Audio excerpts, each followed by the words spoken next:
Mercredi 6 avril 2022, bonsoir et bienvenue à toutes et à tous. Tout de suite, le sommaire.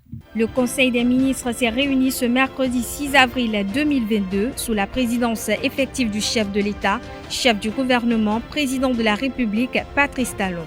Au cours de ce conclave gouvernemental, d'importantes décisions ont été prises. À suivre dans cette édition les différentes mesures prises par le gouvernement. Le directeur de l'Agence des services et systèmes d'information ASSI, Serge Adjovi, a rendu sa démission hier mardi 5 avril 2022. Vous en saurez davantage dans ce 19h.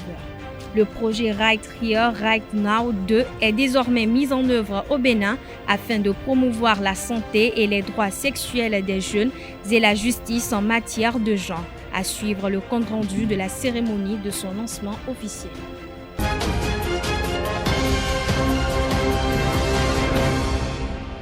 De nouveau bonsoir, le Conseil des ministres s'est réuni ce mercredi 6 avril 2022 sous la présidence effective du chef de l'État, chef du gouvernement, président de la République, Patrice Talon. Au cours de ce conclave gouvernemental, d'importantes décisions ont été prises. Au titre des mesures normatives, on note l'adoption des décrets portant approbation des statuts des structures ci-après, Agence béninoise du service universel des communications électroniques et de la poste, hôpitaux de zone, office de baccalauréat et Agence nationale de l'aviation civile, de même que la nomination des membres de son conseil d'administration. Toujours dans le registre des mesures normatives, le Conseil a également adopté les décrets portant transmission à l'Assemblée nationale pour examen et vote des projets de loi portant composition, organisation et fonctionnement et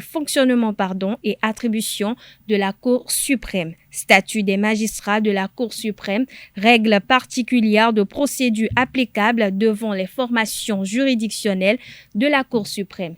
Loi organique sur la Cour des comptes, statut des magistrats de la Cour des comptes, règles de procédure devant la Cour des comptes, loi organique sur la Cour constitutionnelle, loi organique sur la Haute Autorité de l'audiovisuel et de la communication et création, composition et organisation du corps des inspecteurs des services judiciaires. En Conseil des ministres de cette semaine, les affaires sociales ont fait l'objet d'une communication. Cette dernière a porté sur la création d'un centre de transit dans la commune de Pomassé pour l'accueil des personnes en situation de mendicité. Au cours du conclave gouvernemental de cette semaine, plusieurs nominations ont été prononcées au ministère de la Justice et de la Législation et au ministère de la Défense nationale.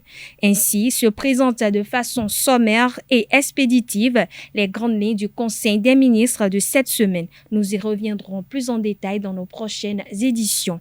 Mais avant, il urge de vous informer que les forces armées béninoises ont un nouveau patron. Le général Candide Fructueux Baguidi est promu chef d'état-major général des forces armées béninoises.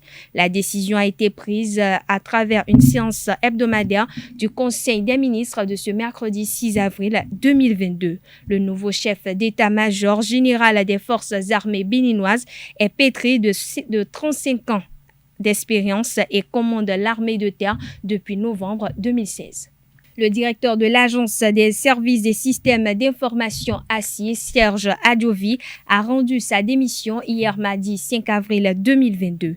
Les raisons de sa démission ne sont pas encore connues. Selon une source, la dite démission intervient après la présentation au procureur spécial près la Cour de répression des infractions économiques et du terrorisme, CRIET, de 5 cadres de l'ASSI qui seraient suspectés dans une affaire de marché public portant sur 1 milliard de francs CFA. La même source précise que Serge Adjovi a été remplacé par un directeur général intérimaire.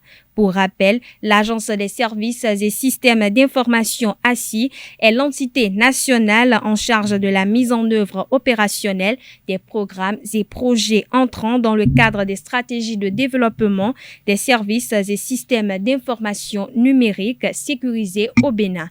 Placée sous la tutelle de la présidence de la République, l'ASSI est chargée de l'assistance stratégique, méthodologiques et opérationnelles à toutes les structures gouvernementales et aux opérateurs d'importance vitale OIV. L'exécution des projets phares relatifs à l'administration intelligente, e-commerce, dématérialisation et tout ce supporté par les services et systèmes d'information. L'assistance à maîtrise d'ouvrage pour les projets de tous les ministères sectoriels. La conception et implémentation des services et systèmes d'information répondant aux priorités stratégiques nationales, l'élaboration, la mise à jour et l'exécution opérationnelle des schémas directeurs des systèmes d'information d'envergure nationale, l'assurance et la cohérence technique, applicative et financière des services et systèmes d'information nationaux,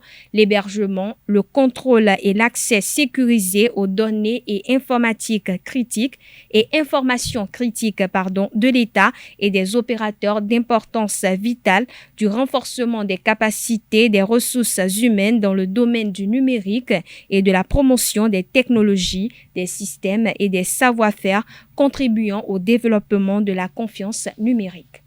6 avril 2016, 6 avril 2022. Cela fait exactement ce jour 6 ans que le président de la République, Patrice Talon, a accédé à la magistrature suprême.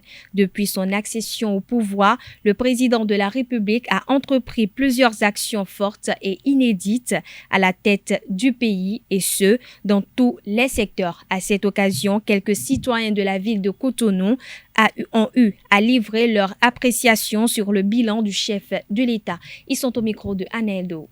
Le président de la République a vraiment travaillé pour ce pays. Je le remercie et je lui souhaite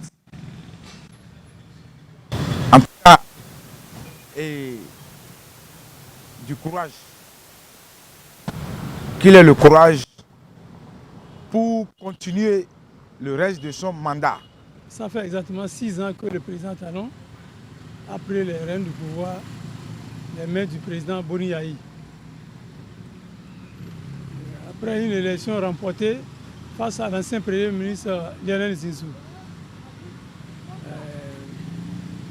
Le président Talon, il est venu avec un autre régime, une autre méthode.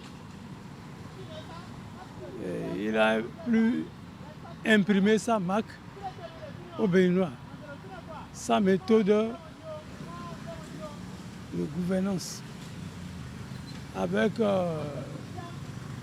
une multitude de réformes. 6 ans du président Patrice Talon à la tête du Bénin, on peut retenir de façon globale.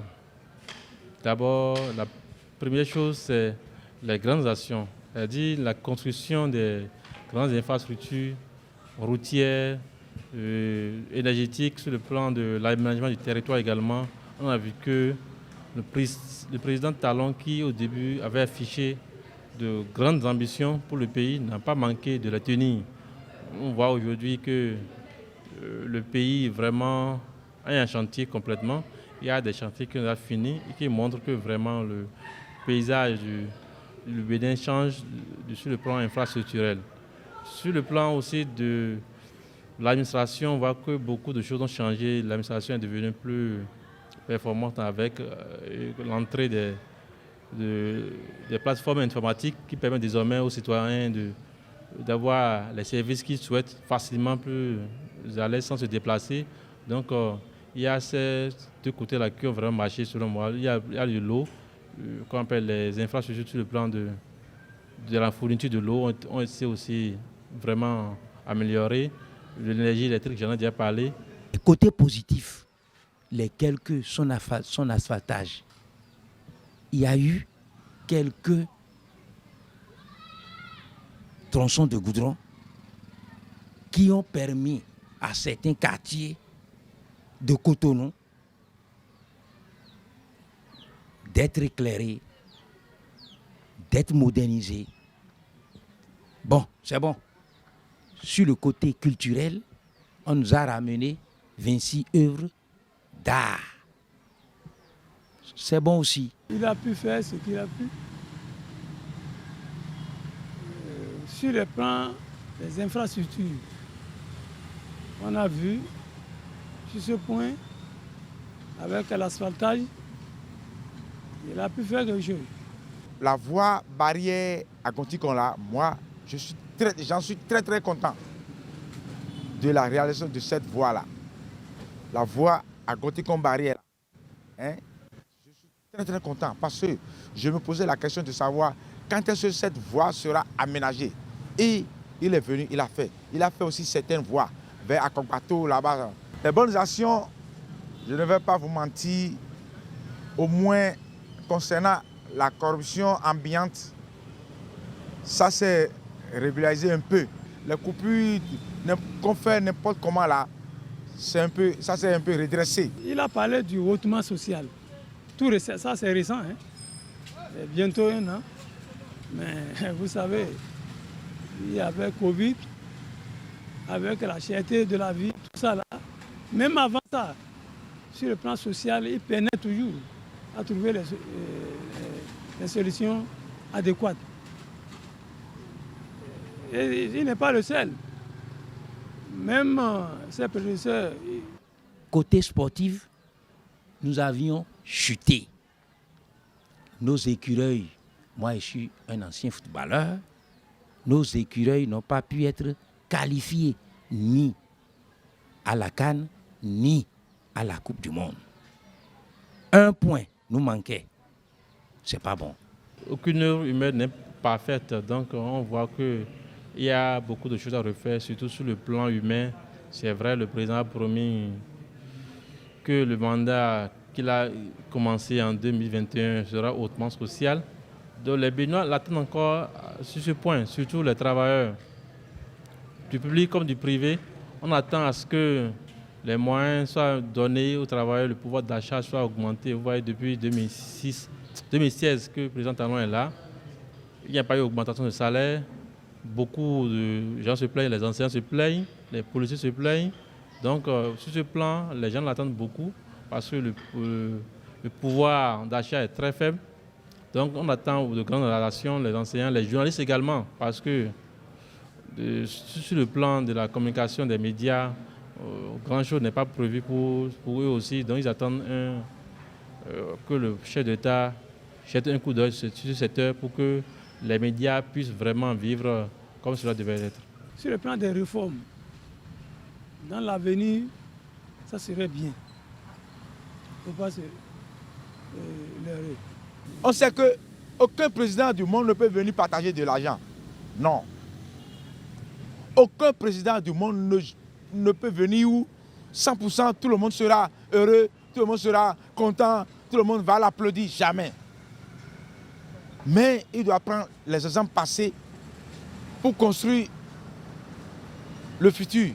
Le projet Right Here, Right Now 2 est désormais mis en œuvre au Bénin afin de promouvoir la santé et les droits sexuels des jeunes et la justice en matière de genre. Son lancement officiel s'est déroulé dans la matinée de ce mercredi 6 avril 2022 au Bénin Royal Hotel de Cotonou. Le compte-rendu est signé Seton Delarius Adjagbenon. La santé et les droits sexuels et reproductifs des jeunes, ainsi que la justice en matière de genre, auront un lendemain meilleur au Bénin. Une coalition d'organisations de la société civile va mettre en œuvre, pendant les 5 prochaines années, le projet Right Here, Right Now 2 dans 6 communes. Ce projet est développé dans plusieurs pays et est porté au Bénin par la coalition composée des structures ci-après. L'Association béninoise pour la promotion de la famille qui assure le lead, le réseau Bénin Synergie plus BESIP, le réseau ouest-africain des jeunes femmes leaders du Bénin, Roagelf, et l'association des blogueurs du Bénin, AB Bénin. Les principales cibles visées par le projet sont les jeunes dans toute leur diversité, les femmes et les filles et les populations marginalisées dans les zones difficiles d'accès. Nous interviendrons dans les communes ci-après, Cotonou, Lokossa, Savalou, Parakou, Kandi et Banikwara.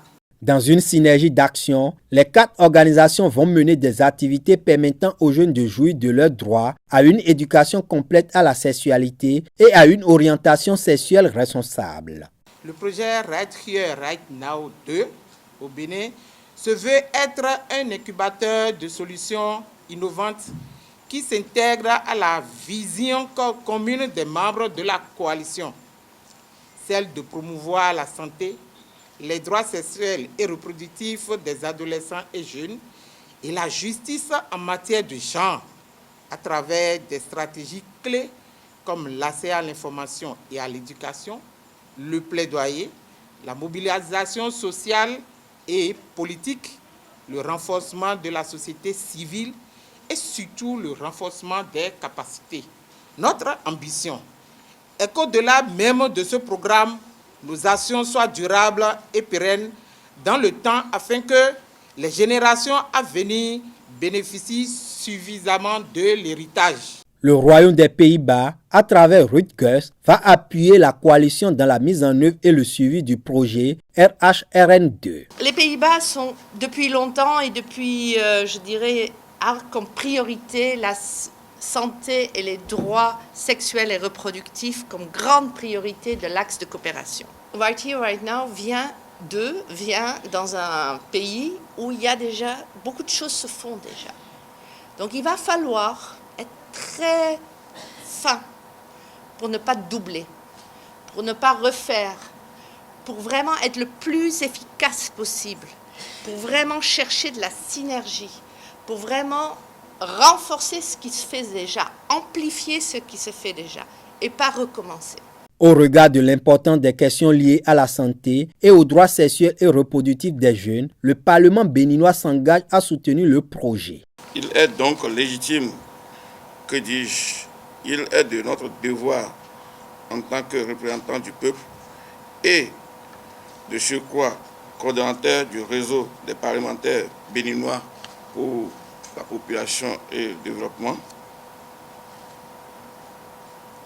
de nous associer à cette noble et exaltante initiative de la coalition RHRN2 qui vise à faire protéger davantage les droits sexuels et reproductifs des jeunes ainsi que l'égalité des sexes à travers l'amélioration des politiques et des lois en faveur des droits de la santé sexuelle et de la reproduction.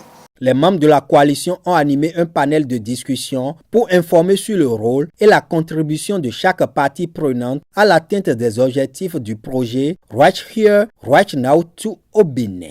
Parlons société à présent, la menuiserie est l'ensemble des techniques mises en œuvre pour construire des ouvrages de charpente.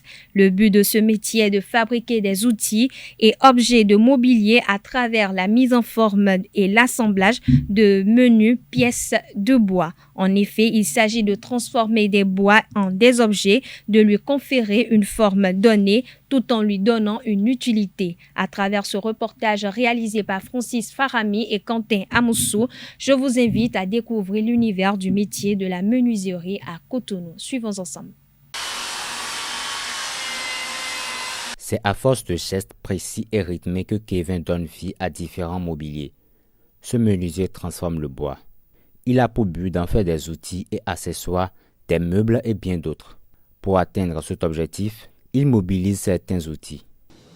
Il y a le meule, et puis le circulaire, et si sauteuse et le défonceuse aussi. Marteau aussi, tenaille, arrache-clou, mètre, avec les machines qu'on utilise pour poncer. Transformer le bois certes, mais pas n'importe quel bois. Certains types de bois sont appropriés pour des ouvrages précis. Mais il n'y a plus ça maintenant, quoi. S'il n'y a plus ça, c'est interdit. Il n'y a plus ça. Maintenant, c'est acajou pour l'utiliser avec foie, acajou, minéral et caquet aussi maintenant. Lorsque le type de bois est choisi, il faut respecter quelques étapes pour avoir le produit fini. En coupant le bois, on utilise truc là, le circulaire. On utilise le circulaire, on coupe le bois avec ça. En finissant, si on finit, on fait le truc là, on met le col avec des clous. En plus, ça, on pose avec le machine qui s'appelle meule. On pose avec ça, on va poser ça avec ça. Pour contrer certains risques sanitaires liés à cette activité, quelques mesures sont prises. C'est ça, on porte des chapeaux, on marche longue et on porte aussi cache-nez aussi. Cache-nez quoi. Moi, mon cache-nez c'est gâté, bon, c'est pour ça que je mets ça là pour fermer mes nez et puis ma tête aussi. Le secteur du bois n'est pas épargné par la flambée du prix de certains produits. On nous dit que le bois est cher là-bas.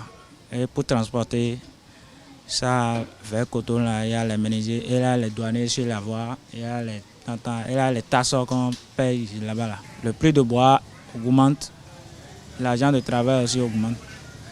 Là même, nous, on regarde dedans. Si c'est 250, on enlève là. Sur les 500, on peut les donner 250 ou bien on peut les donner 300 dedans. C'est cher, le bois est cher maintenant présentement. Tous les bâches sont chers. Mais si on dit aux clients que le bois est cher, ils ne nous comprennent pas. Ils ne nous comprennent pas. Le bois est cher. Mais si on passe, ils ont dit que je veux quelque chose.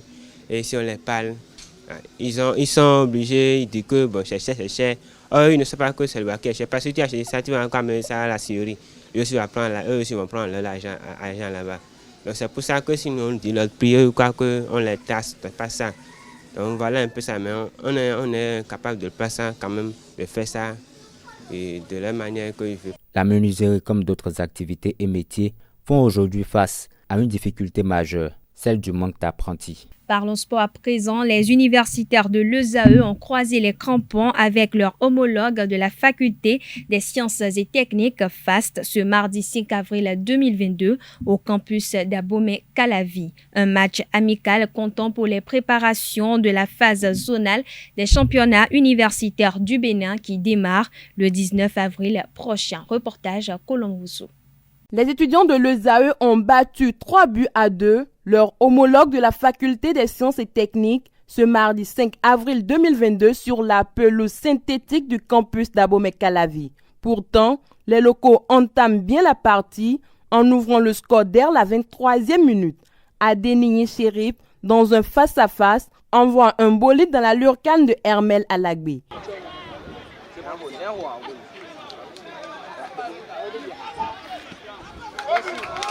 Au retour des vestiaires, les universitaires obtiennent un coup franc. Miché Abal-Norou ne tremble pas et rétablit la parité.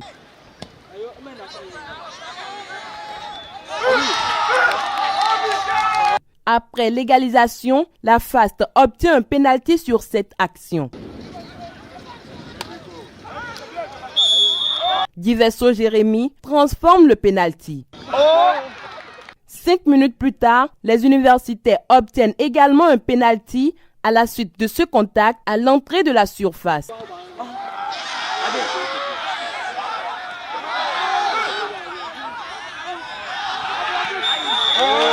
Les protégés de Clément Adéchian recollent au score grâce à Miché Abal-Norou qui inscrit ainsi son doublé. Les locaux vont sombrer dans les dernières minutes en concédant un 3e but.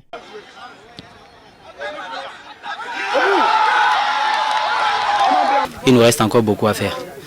Il nous reste trop à faire parce qu'il y a trop de déchets dans nos jeux. Et on va essayer d'améliorer cela avec nos séances d'entraînement que nous allons programmer très bientôt. Pour finir, la page inter de ce mercredi 6 avril 2022 est un condensé des actualités de l'Ukraine, de la Russie, de la Chine et de l'Israël. Une compilation signée Colombo Rousseau. Au 42e jour de l'invasion de l'Ukraine par la Russie, les Occidentaux durcissent ce mercredi leur position après la récente découverte de nombreux cadavres à Boucha, près de la capitale de l'Ukraine, où les bombardements russes se poursuivent dans plusieurs régions cruciales stratégiquement. Des explosions ont eu lieu mardi soir dans la petite ville de Radkiv, à 70 km de Lviv. La grande cité de l'ouest de l'Ukraine a annoncé un responsable local appelant la population à se mettre à l'abri. Après la découverte de nombreux corps de civils dans la ville de Boucha, près de 200 diplomates russes ont été expulsés d'Europe ces 48 dernières heures. Et les puissances occidentales États-Unis, en coordination avec l'UE et le G7, s'apprêtent à imposer de nouvelles sanctions à la Russie. La coalition du Premier ministre israélien Naftali Bennett a perdu mercredi sa majorité au Parlement après le départ surprise d'une députée élue de la formation de droite radicale Yamina du Premier ministre. De ce fait, la coalition gouvernementale n'a plus le soutien que de 60 élus, un seul sous le seuil de la majorité 61 à la Knesset. Le Parlement israélien comptant 120 députés. Les autorités chinoises annoncent ce mercredi 6 avril 2022 un record de quelques 20 000 contaminations au cours des dernières 24 heures, un chiffre minime par rapport au bilan de nombreux pays, mais élevé pour la Chine où les totaux quotidiens dépassaient encore à peine la centaine en février. Aucun nouveau décès n'a cependant été enregistré, précise le ministère de la Santé. Plus de 80% des nouveaux cas positifs ont été rapportés à Shanghai, la plus grande ville du pays placé en confinement quasi total depuis la semaine dernière, où un hôpital de campagne géant de 40 000 places s'apprête à ouvrir. À Zhongshu, une ville située à 70 km de Shanghai, les autorités sanitaires ont annoncé ce week-end avoir découvert une mutation du variant Omicron inconnu. Voilà, chers internautes, ainsi prend fin cette édition. Merci de votre attention. D'ici là, portez-vous bien.